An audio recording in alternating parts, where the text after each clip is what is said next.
Hello friends, आज मैं आपको आयुर्वेदिक के पेशे से आइस की एलर्जी का ट्रीटमेंट बताने जा रही हूँ। देखिए क्या है, गर्मी का मौसम है, साथ में बारिश हो रही है।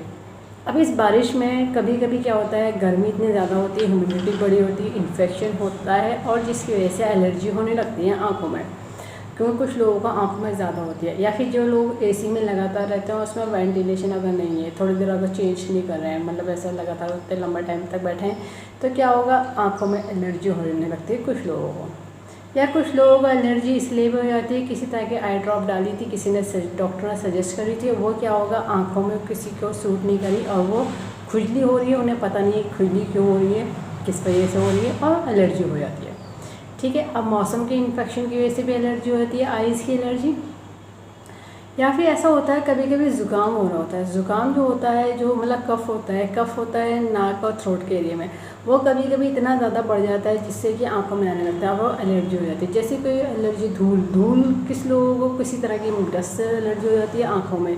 कुछ लोगों को ऐसा होता है कि किसी ऐसी जो दालें होती हैं, चावल होते हैं, इनमें जो धूल निकलती है, तो कुछ लोगों को आँखों में अगर ज़रा सी भी उसकी डस्ट आ जाती है तो उससे खुजली लगने लगती है, छींकें आने लगती है और पानी बहने लगता है और लगातार आँखों को खुजलाते रहते हैं, तो ये हो जाता है। अब ये सब चीज़ें हो सकती हैं। या फिर ऐसा होता है कि कोई कॉस्मेटिक यूज़ कर रहे हैं, कॉस्मेटिक मतलब कि कोई क्रीम यूज़ कर रहे हैं, तो उसका कुछ पार्टिकल ऐसे फेस पे तो लगाया और पसीने से क्या हो गया, स्किन आँखों के इसमें चली गई या सनस्क्रीन चली गई, तो क्या होता है, एलर्जी हो जाती है। या फिर जो आजकल स्प्रे फॉर्म में आ गए हैं, तो वो आंखें बंद करके लगाना चाहिए। कुछ लोगों ने ध्यान नहीं देते, तो वो आंखें खुली में डाल देते हैं, तो वो क्या होता है, आँखों में चले जाता है, तो उससे भी एलर्जी हो जाती है। ठीक है, ये सब चीज़ें हो गई। अब कभी कभी ऐसा होता है कि कोई साबुन सूट नहीं करता, तो वहाँ अगर आंखों में चला गया तो उससे भी एलर्जी हो जाती है। ध्यान नहीं देते कि साबुन से भी हो सकता है या फेस वॉश से भी हो सकता है, अगर हाई केमिकल है जो आंखों में चला गया। या शैम्पू अगर सही से आपने धोते टाइम ध्यान नहीं दिया, वो आंखों में चला गया, तो उससे भी एलर्जी हो जाती है। या फिर जो हेयर कलर लोग लगाते हैं, तो उसमें जो केमिकल होता है उससे भी आंखों के अंदर एलर्जी हो जाती है। लोगों को पता नहीं होता है और वो ध्यान नहीं देते कि कलर से भी स्किन पे तो होती है। कुछ लोगों को ये नहीं पता कि वो आंखों में भी उसके जो उड़ते हैं, तो उसका केमिकल जब उड़ता है लगाने के टाइम में, तो वो क्या होता है, आंखों में भी उसकी एलर्जी आ जाती है। कभी कभी धोते टाइम ध्यान नहीं देते, वो क्या होता है, जब उतना पूरा सही से साफ़ नहीं हुआ होता है धोने के टाइम में, तो अगर ज़रा से भी आँखों में उसका पानी चला जाता है तो वो आँखों में एलर्जी कर जाता है। तो देखिए, एलर्जी की फॉर्म बहुत अलग अलग होते हैं कि किस वजह से, किस चीज़ से आँखों में एलर्जी हुई है। ठीक है, कभी कभी क्या होता है कि आपको पता नहीं है, कोई दवाई रिएक्ट कर जाती है जिसकी वजह से आँखों पर भी असर पड़ता है। खाने वाली दवाई भी ऐसी होती है जो एलोपैथी में तो इफ़ेक्ट कर जाती है आँखों पर। ठीक है, ये सब चीज़ें हो सकती हैं। अब अगर ऐसा होता है, कुछ लोग टावल, अगर सेम टावल मुंह पोंछने के लिए घर में फैमिली में यूज़ कर रहे हैं और एक दूसरे को सही से पता नहीं है कि सबकी अलग है या नहीं है, और उन्होंने भी उससे मुंह पोंछ लिया है, तो क्या होता है, उससे भी एलर्जी हो जाती है। कुछ लोग सेंसिटिव जो होते हैं ना, तो उसमें भी हो जाता है। ठीक है, ये सब चीज़ें हुई। पता चला किसी ने काजल लगाया, वो कुछ ऐसे ब्रांड का था जो कि किसी की आंखों में सूट नहीं करा, या फिर जो आईलाइनर है वो सूट नहीं करा, या फिर क्या होता है, मस्कारा अगर आपने लगाया छोड़ दिया और नहीं निकाला है लंबे टाइम तक, तो उससे भी एलर्जी हो जाती है। तो एलर्जी के फॉर्म बहुत सारे हो गए। ठीक है, अब जो है मैं इसका ट्रीटमेंट बताने जा रही हूँ। लगाने के लिए ज़रूरत होगी डॉक्टर टेप की, पेपर टेप की, किसी मेडिकल या सर्जिकल की शॉप से ले लीजिएगा। 1/2 इंची का टेप है, स्किन फ्रेंडली टेप है, कोई और सा टेप नहीं यूज़ करिएगा, इस बात का ध्यान रखिएगा। और जिन्होंने कोर्स करा उन्हें पता है, एलर्जी के पेशेंट में यूज़ होती है बियल मैग्नेट, जो एक तरह से वाइट होती है, एक तरह से येलो होती है, ट्रांसड्यूसर का काम करती है, प्लस माइनस एनर्जी होती है, नॉर्थ पोल साउथ पोल। ये बियल मैग्नेट ह्यूमन बॉडी के प्रेशर पॉइंट को स्टिमुलेट करने के लिए, बैलेंस करने के लिए बनाई गई है। इसमें पावर उतनी दी गई है कि ह्यूमन बॉडी के प्रेशर पॉइंट को स्टिमुलेट कर सके, बैलेंस कर सके। जिनके पास मैग्नेट नहीं है उनके लिए सॉल्यूशन ये है कि आपने अगर सुना होगा घर में मेथी दाना, तो घर में हर किसी के मेथी दाना होता ही है जो तड़के छौके में इस्तेमाल करा जाता है। तो देखिए, इस तरह से मेथी दाना पॉइंट पे अप्लाई करा जाता है। अगर आपके पास मैग्नेट नहीं है, तो अगर आप मेथी दाना अप्लाई कर रहे हैं, ये वही दाने जो तड़के छौके में इस्तेमाल करा जाता है, जिनको खाया जाता है। आपको अगर मेथी दाने यूज़ करें तो ध्यान रखिएगा, मेथी दाने को डेली नए सीड्स लगाना होता है। और मेथी दाने को अगर आपने दिन में लगा रखा है, तो अगर गीला हो गया, ख़राब हो गया, पसीना आ गया, फूल गया, ख़राब हो गया, तो उसको हटा दीजिए, फिर नया मेथी दाना लगा लीजिए। बियल मैग्नेट आपके लाइफ टाइम रीयूजेबल होती है, उससे गीले होने से कोई फ़र्क नहीं पड़ता है, मेटेलिक होती है, तो इसलिए वो गीले होने से कुछ फ़र्क नहीं पड़ता। बस ध्यान रखना पड़ता है कि जो टेप क्वालिटी होती है ग्लू की वो अच्छी होनी चाहिए, जिसकी पकड़ बनी रहे, ठीक है। अगर उसको छूट रहा है तो उसको तो रीअप्लाई कर लीजिए। पॉइंट जो मैं बताने जा रही हूँ TCM के बताने जा रही हूँ, जिन्होंने TCM पढ़ी वो लोग समझ जाएंगे, बाकी लोग लोकेशन देख करके पॉइंट लगा लीजिएगा। TCM के पॉइंट पे या तो मेथी दाना लगेगा या फिर बियॉल मैग्नेट लगेगा, ध्यान रखिएगा। और कलर नहीं लगाइएगा, कलर का जिनको नॉलेज है वही लोग लगा सकते हैं, बाकी लोग कलर बिल्कुल नहीं लगाइएगा। जो कलर का जिन्होंने कोर्स करा है वो हर पॉइंट के अकॉर्डिंग, हर डिजीज़ के अकॉर्डिंग अलग अलग पॉइंट के अलग अलग कलर होते हैं। अब देखिए लोकेशन समझिएगा।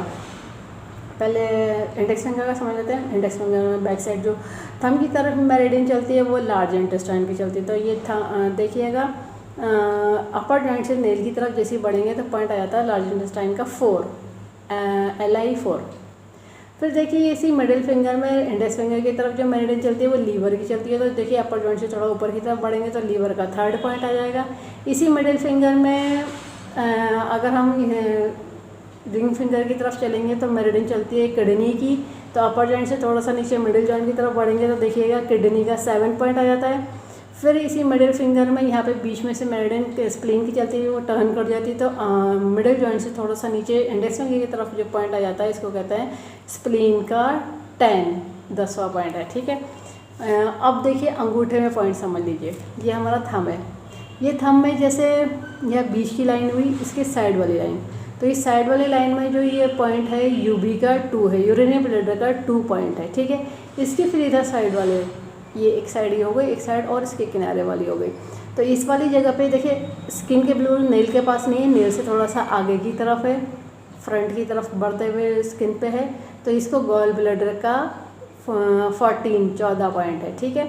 ये पॉइंट आ जाएगा। फिर ये यूबी का 2 आ जाएगा। ये पॉइंट 2 अंगूठे में है।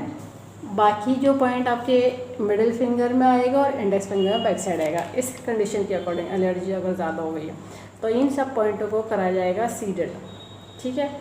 सीडेड करने का तरीका ये रहेगा कि बियॉल मैग्नेट पेपर टेप में से देखना चाहिए येलो, तो इसे सीडेड कर देते हैं और स्किन पे जो टच होगा वो वाइट टच होगा। देखिए ये सीडेड हो गया, येलो विजिबल हो रहा है। अब देखिए मैंने इस हाथ में कलर नहीं लगाया है, मार्क नहीं करा है, मैं इस हाथ में आपको मेथी दाने से अप्लाई करके दिखा रही हूँ,